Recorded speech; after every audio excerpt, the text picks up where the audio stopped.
Thanksgiving, at Christmas, what it means to come together in our community, and what it means to really just engage and build one another up through this holiday season. And if you're looking for that perfect stocking stuffer, if you're looking for that perfect gift for your neighbor and you just don't know what to find, well, you have plenty of options here at the All American Book Club. And you're going to be meeting these powerful ladies of faith, of family, and of freedom. So please help me welcome to the show. We have Gigi Butler and Gigi's Cupcakes. We have Debbie Maycomber. We have Elizabeth Goddard. We have Mindy Grant. We have Carrie Hasenbog, Irene Hannon, Melody Carlson, Lynn Smith, Isaac Abla, Danny Petrie, and Hadia Muradamati. I apologize. I've been practicing your name, and I absolutely am so thankful to have each and every one of you guys here. And for anybody who is tuning in on the live to air, you know what? Hop over to WMAL.com at the All American Book Club, and you will find all of their information as we go through the month of December. So I'm going to kick off this show with the very first question, and here's what it is. And I absolutely just love the power of her writing, her background, and she's just been such an inspiration, like all of you have. I just have this special bond with you, and I'm just so grateful that you're here. Well, I'm grateful that you asked me. Yeah. So this maybe will lighten things up a little bit. I have my favorite Christmas recipe story actually starts long, long ago in a little tiny cottage in Ireland by the sea, where my dad was born and was raised for the first 27 years of his life. And his mother died when he was very young, and his father immigrated to America. So his aunt raised him and his sister. And as you might guess, this cottage was pretty bare bones, no electricity, no running water. So their Christmases were not lavish by any stretch of the imagination. But the one thing he always talked about at Christmas time that was such a happy memory for him was this giant Christmas plum pudding that his aunt made. And she made it in a big kettle over the open fire, which was their only heat source. And so she made that every Christmas, and she would put it inside the front door of the cottage. And when guests came for the holidays, they all got a slice of this plum pudding. And then my dad and his sister and his aunt would have a piece every night as well for the whole Christmas season. So I heard this story growing up. Like every Christmas, my dad would talk about this wonderful plum pudding that his aunt made at Christmas. And it was such a fond memory of his childhood. So when I got old enough to think about maybe I can recreate this recipe for him, wouldn't that be wonderful? Well, his aunt was gone by then, and when she died, the recipe died. And so I start looking in cookbooks, and I never found anything that was. It didn't sound like what my dad described. But on a couple of trips to Europe, I even bought packaged plum puddings and brought them home. And I said, "Is this it? Is this it?" And it never was. So I kind of gave up on the idea of finding this Christmas plum pudding. But about 5 years ago, I got a picture right after Christmas from a cousin in Ireland. And it was a Christmas picture. They were all gathered around the table. And in the middle of their table was this big plum pudding that looked just like my dad had described. So I sent him a note and I said, "Okay, where did you get this? I have to get this. It looks just like the one that my dad always talked about." And he said, "I didn't get it. My wife made it. It's an old family recipe passed down from her grandmother." And I said, "Would she share it?" And he said, "Sure." So she not only shared the recipe, but all of the very elaborate instructions to make this Christmas plum pudding. So it was past Christmas, but my dad's birthday was in March. So I thought, okay, I'm going to make it for his birthday. So we had we invited him over for his birthday, and we had dinner. And so after dinner, I went in the kitchen and I came out carrying this. And I wish I had a video of his face, because it was total shock for a moment. And he looked at it as I got closer and he said, "That's a plum pudding." And I said, "Yes, it is. And I hope it's like the one Aunt Kate made for you growing up," because I knew it had such fond memories for him. So I cut a slice and he tried it. And one bite in, he said, "It's exactly the same. This takes me back to my childhood in Ireland." And I was, of course, thrilled that it was. And I was especially happy because, as it turned out, that was his last Christmas. He didn't make it the next Christmas. He died very suddenly. Mm. But I will be forever grateful that I was able to give him one last taste of the Christmas plum pudding that was so fond He was so fond of as a child in Ireland. So that's my favorite Christmas recipe story. Oh, I love it. I love it. I really should have brought a box of tissues. You guys are all making me cry. My God.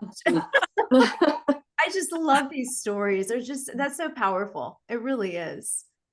So So, yeah. yeah, and also we have to talk about Out of Time. We got to talk about your book series that I can't get enough of. You guys, for situational learners, I know we're really short on time, and I'm not going to talk too much longer. But her books I read during the winter when it's really cold, and you can't really do anything but read. But I made a note to myself to not read her books without something being in the house, because some of her books really have such great psychological killers and thrillers in them. So go ahead, share a little bit before we hop over to Melody. So this is the latest book, Out of Time, and it's set on a very remote estate in deep in the woods in Missouri, and it involves a historical anthropologist who goes to this estate, and her goal is to work with the owner of the estate, who has this 100-year-old journal written in a dying language, which is actually a real thing. The language is dying. And she thinks it's going to be this quiet academic stay, which of course it isn't, because someone doesn't want her on the property. They don't want her working on this journal. And the danger accelerates. And there's a whole cast of characters. It has a little bit of an English country house mystery feel, because it's an isolated area and everybody has a motive. They're all suspicious. And I do in my books typically take readers into the heads of multiple characters so that they see their thought processes, including the villain, but I don't typically reveal the villain right away. But so that was this book. But I do also write in the contemporary romance genre. So I alternate books, and I have a long running series set in a little town on the Oregon coast called Hope Harbor. And this was the book that came out this year from Hope Harbor. And it's kind of, they're very different books. So if you're looking for a thrilling, exciting sort of mystery, this would be your kind of book. And if you're looking for a book that leaves you with a smile on your face and hope in your heart, this would be the kind of book for that. So I alternate, and I write both genres. Absolutely. Irene, love you. I'm so thankful that you could be here. Thank you for sharing your stories. Sure, absolutely. And Melody Carlson, whenever I pick up your book, I feel like I'm right at home.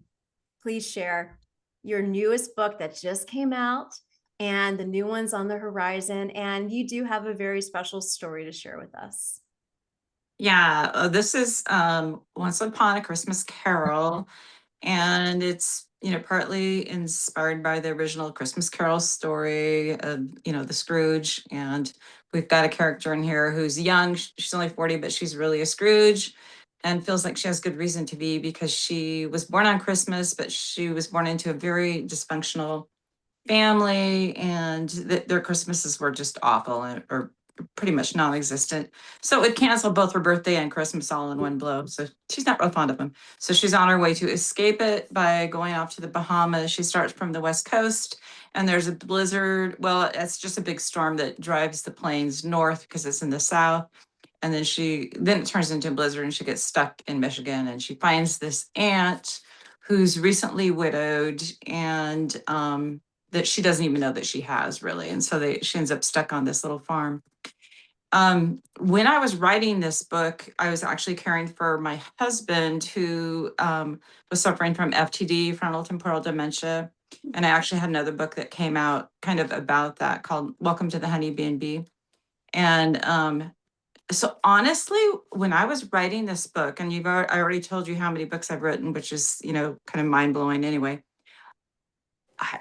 I don't even remember writing it, really. And when the book came out and it was time to promote it, I was kind of like, okay, what is this book about? I don't even remember if I said that to you, Eden, or not, because it's kind of like I didn't want to confess it. So anyway, the books got shipped to my door. And in the meantime, so many stories that I've heard from you other writers today just click into stories of my own life, which I think is kind of cool and ironic. But the Carrie one, the motorhome thing, she reminds me so much of the daughter that I have adopted into my heart that I never really knew.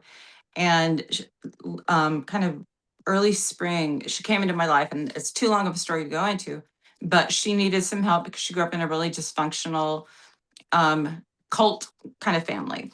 And so she became part of my life, and I understood parts of her life really well because I knew her family members.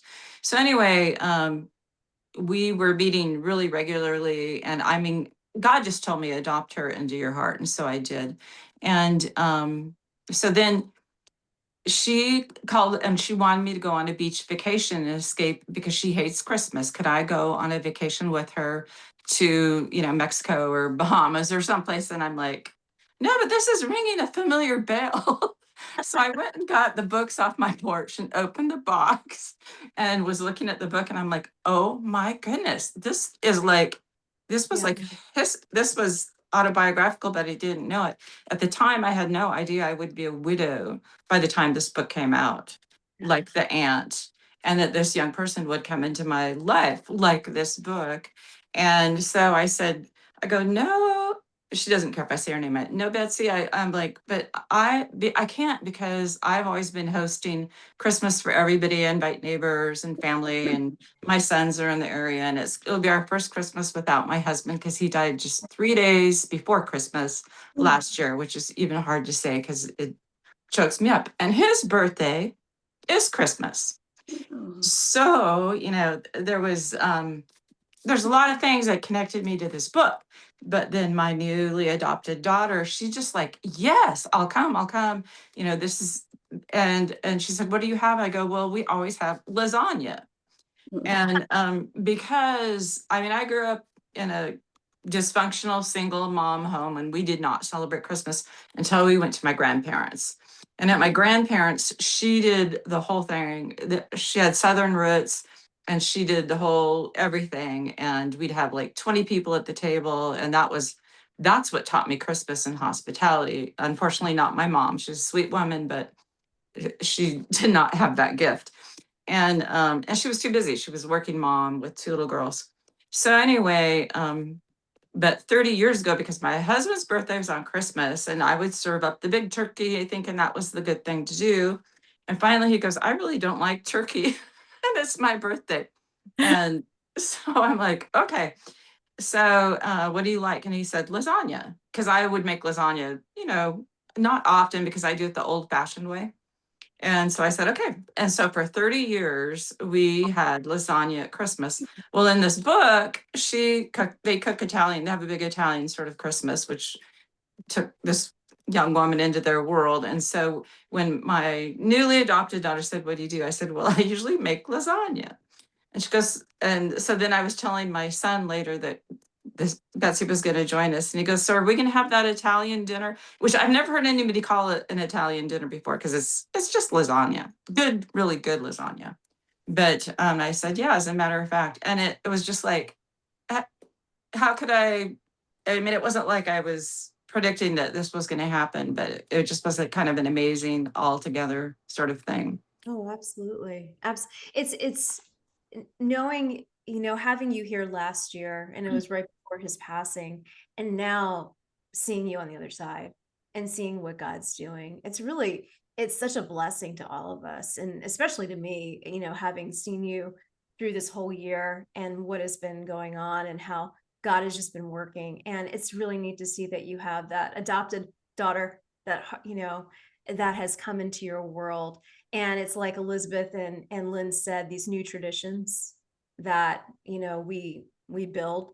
So, yeah, I'm really thankful that you were able to share that. And also everybody who's on this call, just about, and on this interview, has all new books coming out probably next year. And I know, Melody, you are one. Do you have another one that you want to just kind of give a little snapshot to?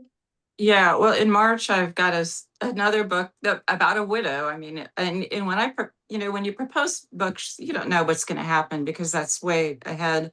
And it's called All Booked Up. And she's got this older home with a huge library. And she jokingly says, I can't ever sell my house because I've got too many books to pack. And then she ends up taking in women to help her because she had medical bills and things like that to pay. Well, I have a really huge library in my house too, and I wouldn't want to have to pack those books up. But yeah, Yes. no, I'm not planning on moving. But it is weird how my books recently have just become very reflective of my life, whether it's intentional or subconsciously or whatever. But it's, yeah. Yeah. Well, everybody who's on here, I am so grateful that you guys have come together to celebrate Thanksgiving, the Christmas season, and even coming together as I love to do, as many call me the connector, the great connector. And I'm really honored to carry that title because I was so excited to get you guys together for this second round of celebrating Christmas at the All-American Book Club. And I just want to send out a thank you to each and every one of you, to your families, to your powerful stories. And I'm just thankful that I get to know you, and that your voices are in the public square, and that God is being magnified. So thank you. Thank you. Thank you. Beautiful. Eden, we're really grateful for you. Yes. Thank you. Thank you. Thank you. Well, Merry Christmas to each and every one of you.